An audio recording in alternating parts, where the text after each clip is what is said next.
सबको नमस्ते। कोई भी व्यक्ति निष्काम भाव से कर्म क्यों नहीं कर पाता? क्यों कर्म के पीछे उसकी जो कामना है फल को प्राप्त करने की वो बनी रहती है?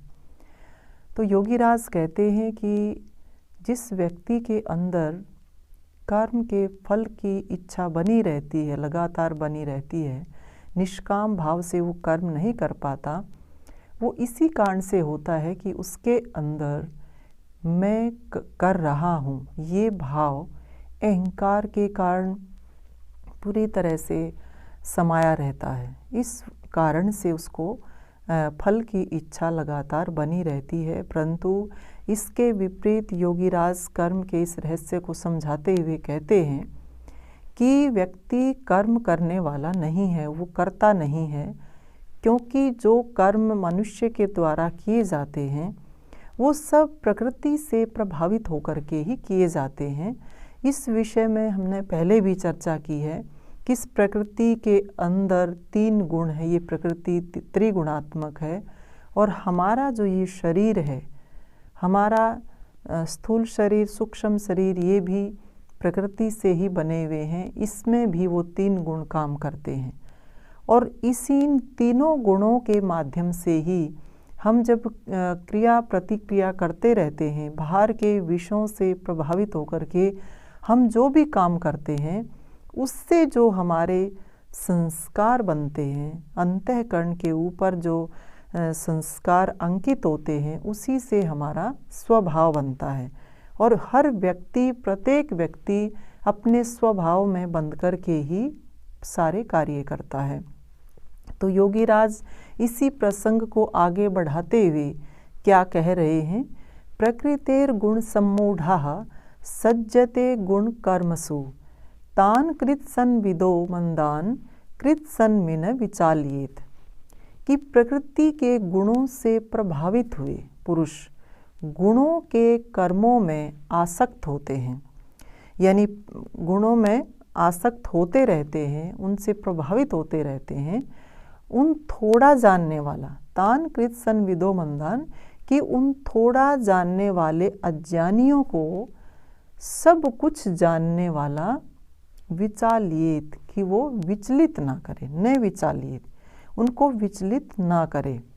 अब इस श्लोक के माध्यम से योगीराज श्री कृष्ण ने समझाया है, इसका भाव ये बनता है कि प्रकृति के अंदर जो 3 गुण हैं और व्यक्ति के अंतःकरण में भी 3 गुण हैं, उनसे जो भी क्रियाकलाप चलते हैं, तो उसमें ये बताया है कि उन्हीं से व्यक्ति जो है, वो अज्ञानी व्यक्ति जो है वो प्रभावित होते रहते हैं, बार बार होते रहते हैं।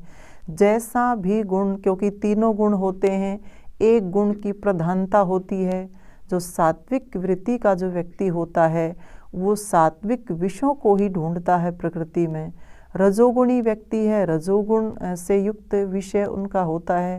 तामसिक वृत्ति का व्यक्ति तामसिकता से ओतप्रोत जो विषय होता है उसी में अपना क्रियाकलाप चलाता रहता है। अब जो सात्विक वृत्ति के जो लोग होते हैं वो किस प्रकार के होते हैं? जो हमेशा दूसरों का भला चाहते हैं, अंदर से जो है उनके अंदर प्रसन्नता बनी रहती है, अंदर से वो अपने आप को बहुत हल्का महसूस करते हैं, प्रेम उनके अंदर होता है, कोई ईर्ष्या द्वेष का भाव होता नहीं है, दूसरों का भला चाहने वाला होता है व्यक्ति। तो इसी प्रकार के इन गुणों से ही वो प्रभावित होकर बाहर के जो विषय हैं, जो सात्विक जो गुण हैं, उनसे ही वो प्रभावित होता है और इसी प्रकार का वो कार्य करता है। दूसरा जो राजसिक वृत्ति का व्यक्ति होता है, जो चंचल प्रवृत्ति का होता है, बहुत ज़्यादा चंचलता जिसके अंदर होती है, राग द्वेष जिसके अंदर होता है, और आगे बढ़ने का एक प्रतिस्पर्धा की भावना उसके अंदर बनी रहती है कि मैं ही सबसे आगे जाऊं, मैं ही सबसे आगे जाऊं, इस प्रकार का भाव बना रहता है। तो वो फिर समाज संसार में देखता है तो इन ऐसे ही विषयों की तरफ वो आकर्षित होता है। तामसिक वृत्ति का व्यक्ति अज्ञानी जो होता है, और तामसिकता अज्ञान का ही प्रतीक है, जो अवरोध पैदा करती है, रुकावट पैदा करता है। तो फिर वो ऐसे ही विषयों के साथ बरतता है। तो और ये कहा इसमें कि ऐसे जो ज्ञानी व्यक्ति होते हैं, जो सब कुछ जानने वाले जो व्यक्ति होते हैं, वे उन व्यक्तियों का जो व्यवहार है इन व्यक्तियों के साथ, जो अज्ञानी होते हैं, जो सांसारिक होते हैं, उनके साथ उसका जो व्यवहार है वो विचलित करने वाला ना हो। कि ज्ञानी है, विवेकी है, पूरी तरह से आत्मविद है, तत्ववेता है, तो ये कहा ऐसे व्यक्ति को इनके साथ इनके मार्ग को विचलित करने वाला व्यवहार नहीं करना चाहिए। इसके माध्यम से ये समझाया गया। तो सबसे पहली जो इसका जो पूरा एक भाव बनता है कि गुणों में ही गुण जो है बरतते हैं, कि संसार में भी वही गुण हैं, वही विषयों में वही चीज़ें हैं, हमारे अंदर भी वही हैं। तो प्रकृति से ही प्रकृति जो है वो कर्म करवाती रहती है। प्रकृति जो है वो कभी भी कर्म के बिना हमें खाली नहीं रहने देती, एक पल के लिए भी नहीं। तो हर व्यक्ति अपने स्वभाव में बंधा हुआ कोई ना कोई कार्य करता ही रहता है। बहुत बार हमने छोटे छोटे उदाहरण अपने जीवन में देखने को रोज़ मिलते हैं इस प्रकार की, कि किसी को कितना भी हम समझाते रहें, किसी को कितना भी बताते रहें, परंतु फिर भी व्यक्ति अपने स्वभाव से ओतप्रोत होकर के ही कार्य करता है, चाहे हम कितना भी जोर लगा लें। ये कहा कि प्रकृति अपने आप व्यक्ति से जैसा उसका स्वभाव होता है ऐसे कार्य उससे लगातार करवाती रहती है। और मैं करता नहीं हूँ, कि मैं करने वाला नहीं हूँ, ये गुण ही गुणों से वर्तते हैं।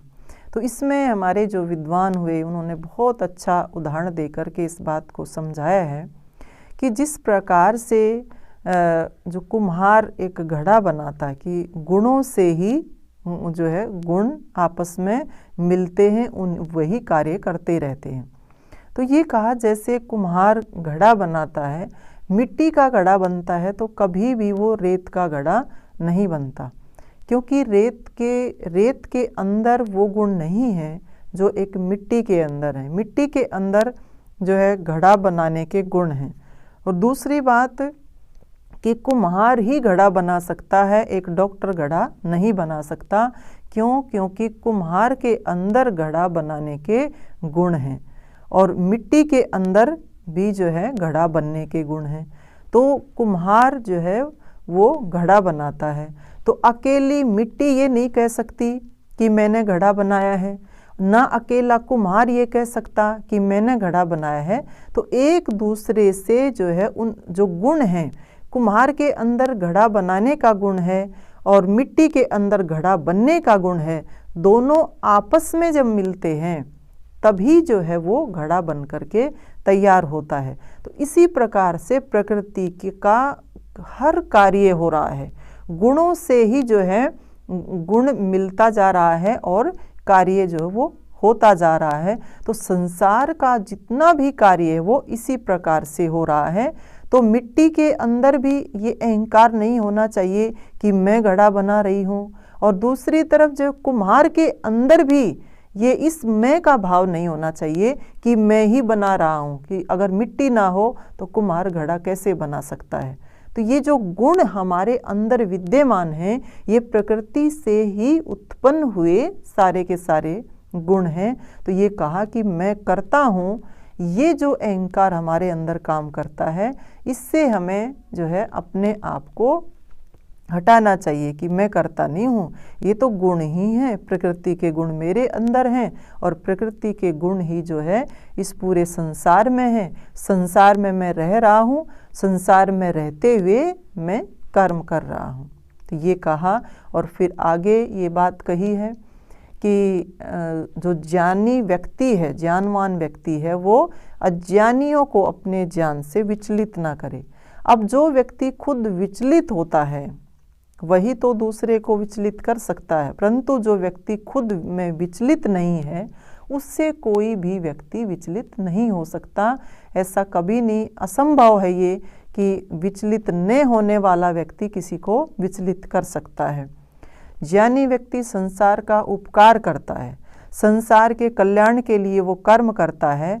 परंतु हर व्यक्ति जब अपने गुणों से, अपने स्वभाव से भर करके, अपने स्वभाव में बंद करके चलता है, तो किसी प्रकार से ज्ञानी व्यक्ति इस रूप में विचलित नहीं होता, दुखी नहीं होता कि मैं इनको जो बता रहा हूँ वो ये क्यों नहीं कर रहे हैं, ये दुखी हैं, ये अज्ञान में फंसे हुए हैं, परेशान हो रहे हैं, और जो मैं बात बता रहा हूँ उसको ये स्वीकार नहीं कर रहे हैं। तो ऐसी बातों को लेकर के ज्ञानी व्यक्ति कभी भी दुखी नहीं होता, और उसको होना भी नहीं चाहिए, क्योंकि हर व्यक्ति अपने प्रकृति से, अपने स्वभाव से बंधा हुआ है। अपने स्वभाव में बंध करके वो कर्म करता है, प्रकृति उससे ये कर्म करवाती रहती है। तो ज्ञानी व्यक्ति इस बात को अच्छे से समझता है।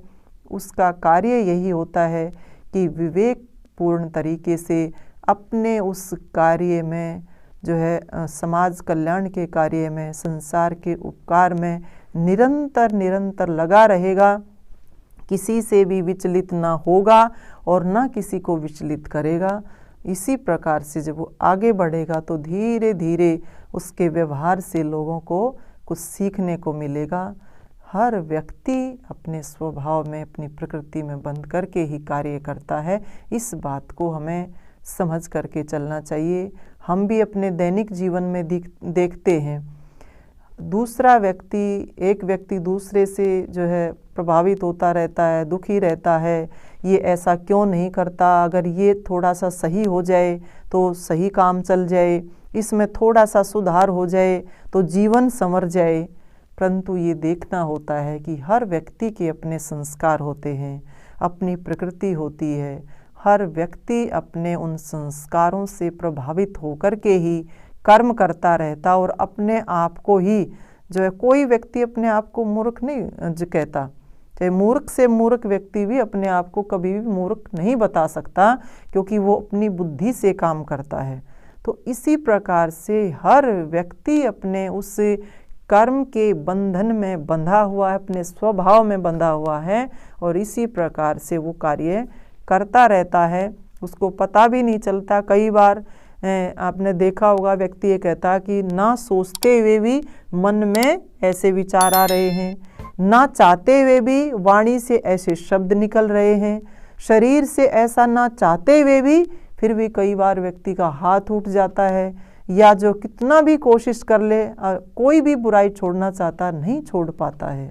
तो हर व्यक्ति कैसे अपने संस्कारों से बंद करके कार्य करता रहता है।